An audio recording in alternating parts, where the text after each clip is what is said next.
bisa kamu lihat di tabunganmu, tapi sisa waktumu tinggal berapa, tidak pernah bisa kamu ketahui dimanapun berada, berapapun sisanya. Disitulah kenapa kemudian dikatakan al-waktu asmanu minad dahab. Waktu itu lebih berharga dibandingkan emas. Saya melihat sahabat-sahabat saya di sini, ada yang udah puluhan tahun di Taiwan. Pertanyaannya adalah, apa yang sudah bisa kita lakukan selama puluhan tahun itu di Taiwan? Mungkin jawabannya apa? Ada yang jawab, Gus, saya sudah bisa bangun rumah saya di desa. Bagus. Gus, saya sudah bisa menyekolahkan anak saya sampai perguruan tinggi. Keren. Atau mungkin juga ada yang bilang, Gus, puluhan tahun saya di Taiwan. Kenapa? Saya sudah bisa nambah apa? Istri.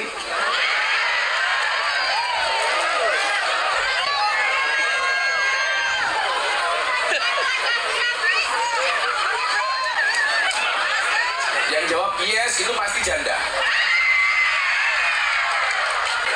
Ternyata apa? Waktu yang terbaik itu bukan waktu yang kita habiskan untuk uang.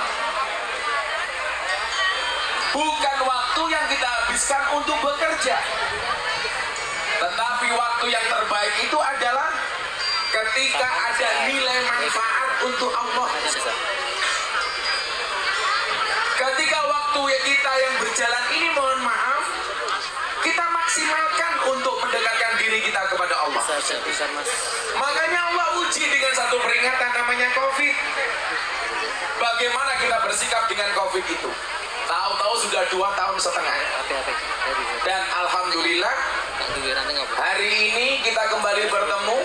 Kalau dikatakan waktu itu lebih berharga daripada emas, mudah-mudahan kesempatan emas ini tidak kita sia-siakan. Amin.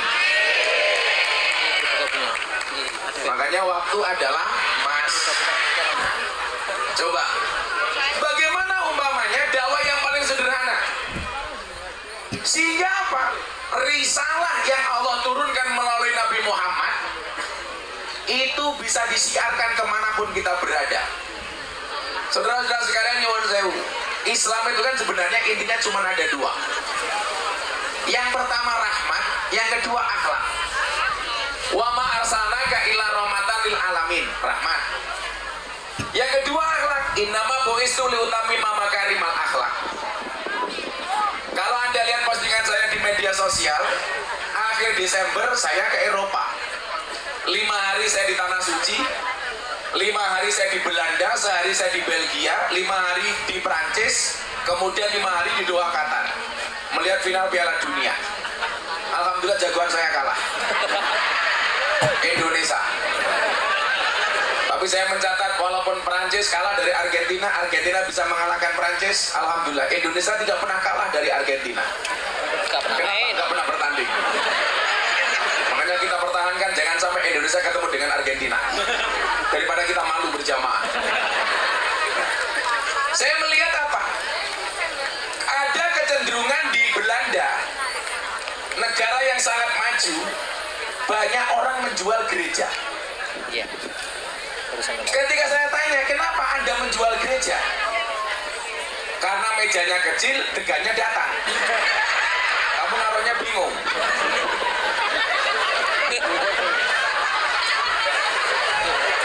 Sponsor. Gak ada tujuan lagi nggak? Gak ada tujuan ya? Lah wedangnya oke, mejanya ciut gue goblok.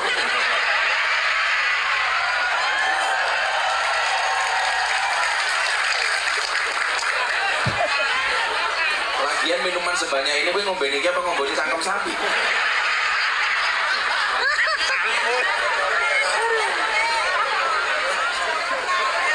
Ini apa mas?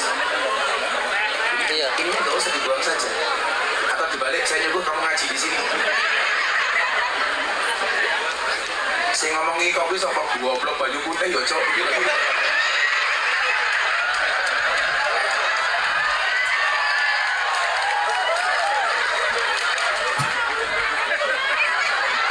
Jomblo. Oh jadi. Oh, salah. Ini kesalahan fatal. Ini kencur itu untuk di mama ora tikung goblok.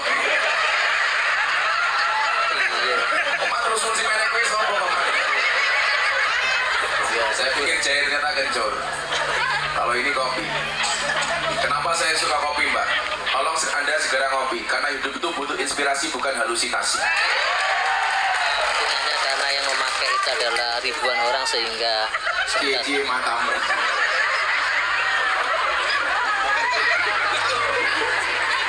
sebenarnya macet Ketika karena berbicara rahmat dipakai dan ribuan akhlak, orang. Jadi coba kita lihat negara-negara maju. Kalau di Asia seperti Jepang dan Korea, apa yang membedakan antara negara-negara itu dengan Indonesia? Bedanya satu.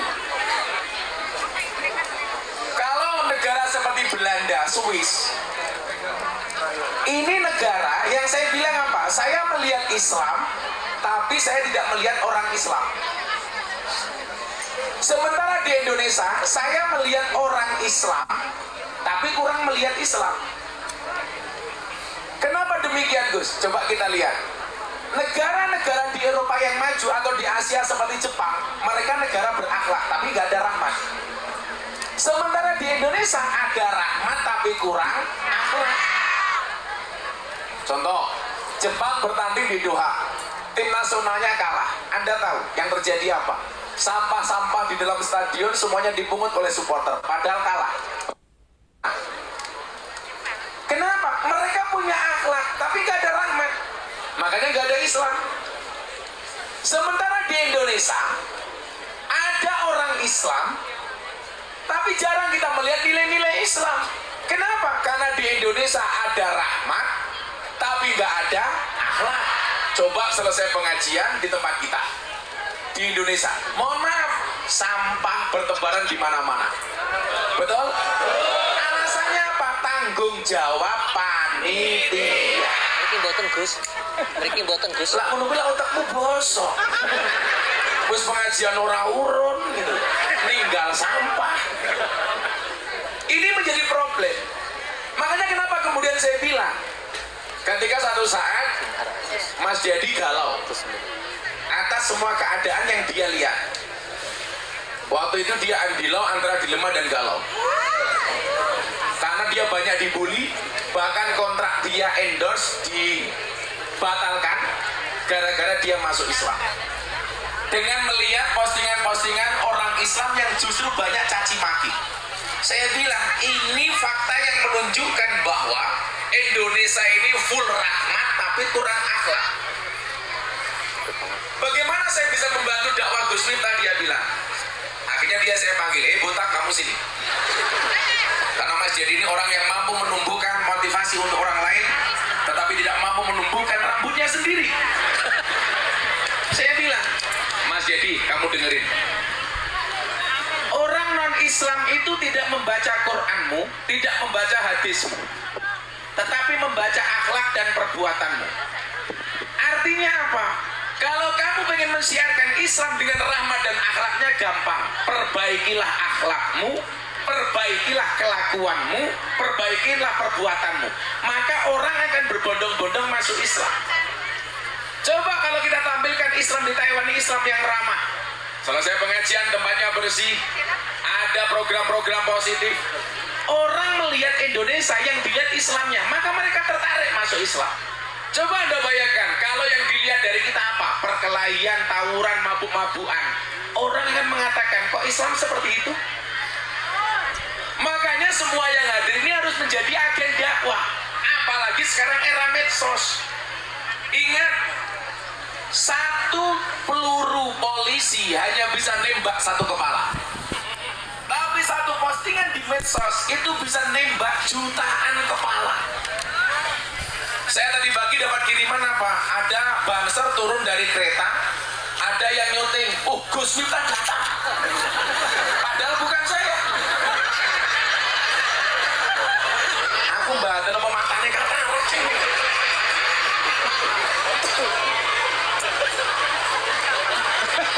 Semoga yang ngambil gambarnya ada di sini. Tapi kalau dilihat dari kualitas gambarnya sih HP-nya cross.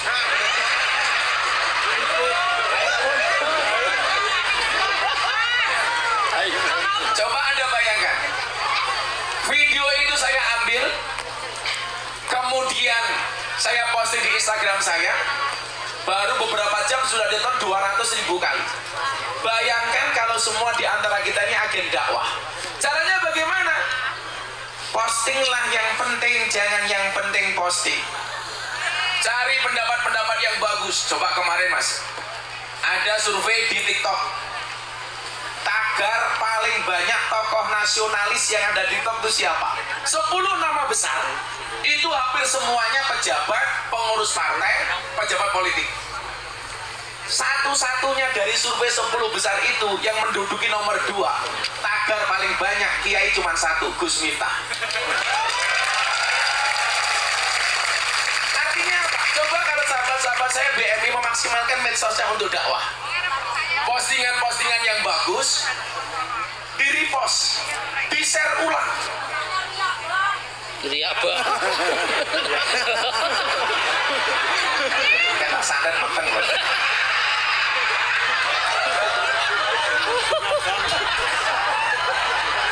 Kamu nafsu sama aku ya. Coba sama aja pertanyaan Raffi Ahmad ketika ketemu saya. Dia bilang begini, Gus, orang posting sedekah itu boleh apa enggak? Nah, jawabannya persis. Sedekah itu boleh tersembunyi, boleh terang-terangan, boleh di waktu siang, boleh di waktu malam. Pertanyaannya apa? Kenapa kok ada bahasa siang dan malam? Karena siang itu dianggap terang-terangan, malam itu gelap dianggap tersembunyi. Berarti apa? Sedekah dengan terang-terangan maupun tersembunyi itu boleh. Yang nggak boleh itu nggak sedekah tapi terang-terangan cangkemnya cerewet. Wong ya takoi. Ya melu guyu. Biasanya jilbab pink.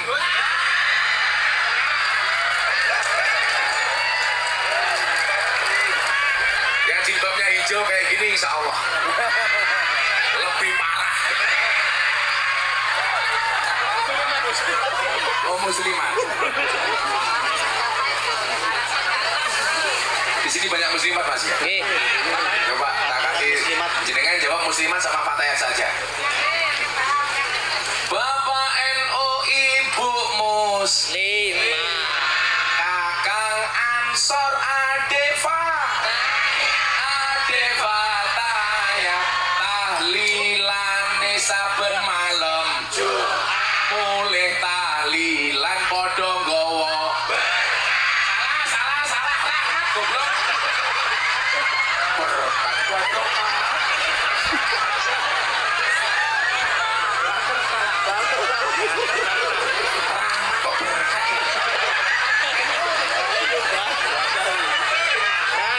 Dilangi bener rahmat oleh berkat. Bapak NU, Ibu Muslimat, sama tabui. Kok tabuannya kok. Kamu jangan terlalu bersemangat. Ingat ya, kita di atas panggung yang sama tapi dengan amplop yang berbeda.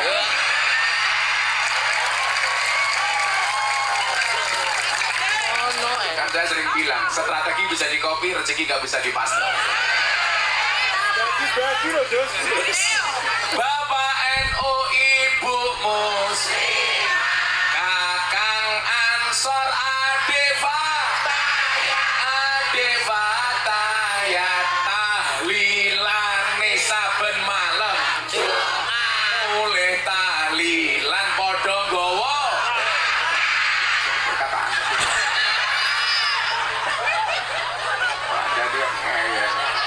Ya tapi bocah iki sing bengok, "Oh, ganjel to."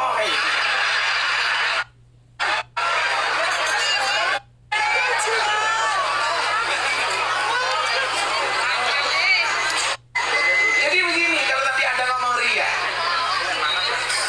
Dakwah itu kan dari masa ke masa terus memperbaharui metodologinya supaya tidak ketinggalan zaman. Zaman Nabi bilisan, pakai orasi, retorika. Zaman sahabat bil kolam, nulis. Zaman wali bisa kofa, budaya. Sekarang bil medsos. Ceramah Gus Miftah tahun 2021 di gereja Jakarta Utara. Trending viral nomor 1 dunia. diposting sama Deddy Corbuzier, sehari postingan ditonton 7 juta kali, dikomentari 100.000 kali lebih, semuanya mencaci maki. Apakah Gus Miftah sakit hati? Tidak. Kenapa? Karena komentarnya tidak pernah saya baca. Pulang dari gereja langsung saya dibilang, Miftah kafir. Apa jawaban saya? Gak masalah, sahajat lagi. Tapi coba, apa dampak positifnya? Satu keluarga dari Amerika masuk Islam gara-gara ceramah itu. Satu keluarga ateis dari Belanda masuk Islam. Lah, saya bilang, kalau dulu Wali Songo itu dakwah Islam kan orang kafir. Kalau sekarang mengkafirkan orang Islam. Alasannya apa? Saya dibilang kafir karena masuk tempat ibadah agama orang lain. Padahal kamu di sini semuanya masuk rumah orang lain. Berarti orang sabine kafir. Lu sadar kan kok repot? Orang kafir 70 tahun kata Nabi membaca la ilaha illallah sekali itu terbakar kekafirannya. Masa kita tiap malam tahlilan dibilang kafir? Kan goblok. Tapi apa yang terjadi coba? Gara-gara postingan itu, saya dapat undangan dari wali kota Los Angeles, Amerika Serikat untuk berbicara radikalisme dan toleransi. Berarti apa? HP ini agen dakwah nih.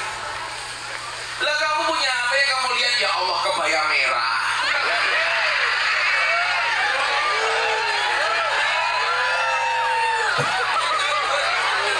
Maka saya bilang, ini quote, hargailah waktumu sebaik mungkin karena 1 detik saja berharga, apalagi 19 detik.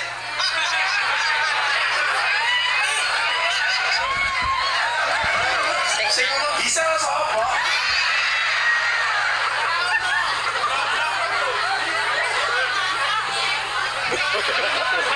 Aku nonton. Ini lagi awakmu.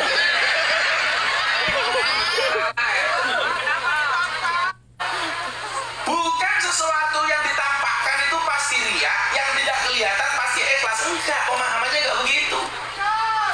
Maka dulu Nabi pernah ditanya sama sahabat, ya Rasulullah ma'wal ikhlas. Kanjeng Nabi, ikhlas itu nopo? Nabi tanya ke malaikat Jibril. Kalau seandainya Nabi jawab pasti bisa, tapi nyatanya beliau nggak mau jawab. Tanya kepada gurunya. Ini pentingnya ilmu itu bersanad. Jibril, ma'wal ikhlas.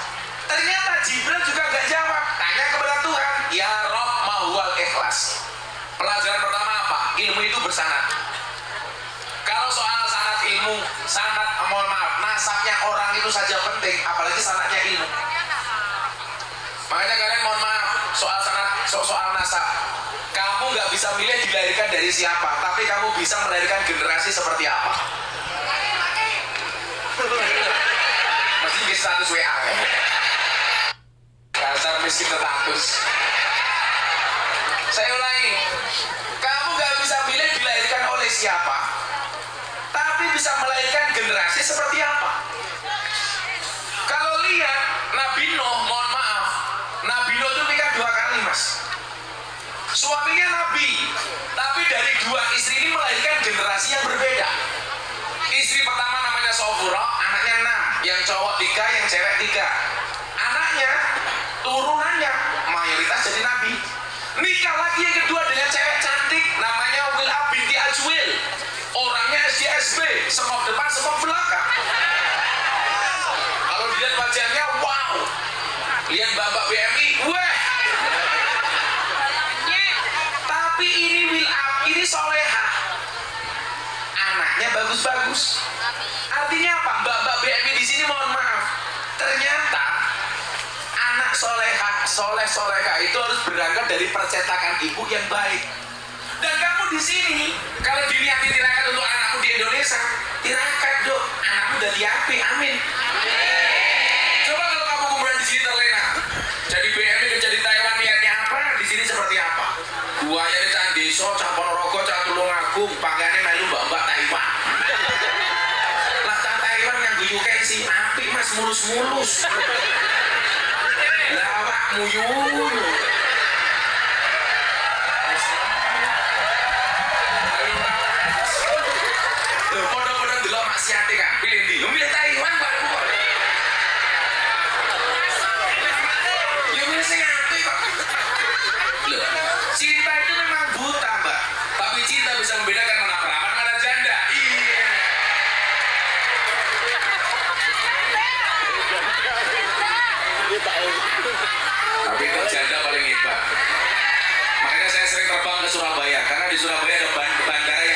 disukai oleh pria. Bandara Juanda.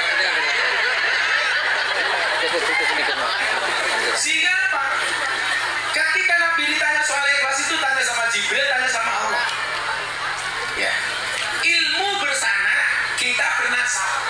Nasab itu penting, tapi sanad ilmu lebih penting. Ini kalau mungkin ada kiai dan gus-gus, mohon maaf ya. Saya tuh paling nggak suka kalau orang hanya mengandalkan banyak dulu. Makanya disebutkan apa? Wassalul alamina dawul kumuni idza wa'aqatahum dakarul jududa. Generasi yang paling jelek itu apa? Dia nggak punya kemampuan apa-apa, dia nggak punya kompetensi, dia bukan siapa-siapa. Tapi ketika melihat orang hebat, dia mengatakan, mbakku dulu lebih hebat daripada orang ini. Sementara di saat dia ngomong seperti itu, dia bukan siapa-siapa. Kan harusnya malu. Makanya dari dulu kalau saya ngomong nasab itu malu, karena mbak saya itu orang luar biasa. Sementara saya hanya seperti ini. Kalau saya ngomong mbak saya, mas saya 18 saya hafal. Miftah Maulana Habibur Rahman, punya bapak Kiai Muhammad Muradi, punya bapak Muhammad Bodiran, punya bapak Muhammad Usman, punya bapak Kiai Jalal Iman, punya bapak Kiai Karyonawi, punya ibu Kiai Madarun, punya bapak Kiai Muhammad Ilyas, punya bapak Muhammad Besari Ponorogo, walinya Ponorogo. Nomor 9, Muhammad Besari punya bapak Anam Besari, makamnya di Saruban, punya bapak Abdullah Musar, makamnya di Kediri, punya bapak Raden Demang, punya bapak Pangeran Demang, punya bapak Panembahan Wirasmoro, punya bapak Susuan Praworo, punya bapak Sultan Trenggono, punya bapak Raden Patah, punya bapak Prabu Brawijaya 18. Tapi kalau saya ngomong itu malu, kenapa? Mbah Muhammad Besari punya anak 9, nomor 7 Kiai Ilyas, punya anak 3 Nyai Madarun, Hasan Besari. Hasan Besari top-topnya dulu pondok itu ketika di tangan beliau. Punya santri Cokro Aminoto, punya santri Ronggo Warsito, punya santri dari Jogja, namanya Abdul Hamid. Siapa nama komplitnya? Kiai Haji Bendoro Raden Mas Abdul Hamid Ontowuryo Mustahar Heri Cokro Senopati Ingalogo Sayyidin Manotogomo Amirul Mukminin Khalifatullah Tanah Jawa pahlawan Gua Selarong Pangeran Diponegoro. Santri mbakku. Kenapa saya malu menceritakan bahasanya? Bahasanya santri Ponorogo di Ponegoro. Dan Gusti Pak santri nih,